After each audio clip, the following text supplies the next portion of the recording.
এই খোকা, আব্বা কিছু বলবা? তুই সকাল সকাল কনে বেরোইছিস? একটু বাজারে যাচ্ছি। আরে সকাল সকাল আসিস, যে জায়গায় থাকিস বাড়ি আসিস সকাল সকাল। আব্বা সকাল সকাল বাইক ডেট বলিল, তা সিনেমা দেখি তো সন্ধ্যায় গেছে। আগুনটা দিয়ে দিন, একটা বিড়ি দিয়েছে, জ্বালায় টানতে টানতে যাই। তা আমার কাছে তো আগুন নেই বন্ধু, তাহলে চলো দেখি যাই রাস্তা দিয়ে কারোর কাছে যদি পাই তা তার কাছে বিড়িটা জ্বালালে হবান বন্ধু। বন্ধু ওই দেখো এক চাচা বুঝি বিড়ি খেতি। তুই দাঁড়া, আমি বিড়িটা জ্বালাই নেছি। কাকু আগুনটা দেন তো। আগুন উঠালে রে বাবা।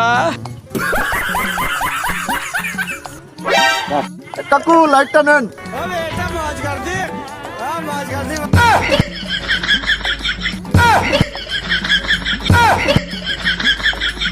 এই দাঁড়া, এই আজকে বাড়ি চল, তোর হবে নি। আয় দাঁড়া দাঁড়া, এখনো দাঁড়া। তুমি খালি দোষ নাই, আমি খালি দোষ। ও বন্ধু বন্ধু তুমি একদিন যাই বন্ধু।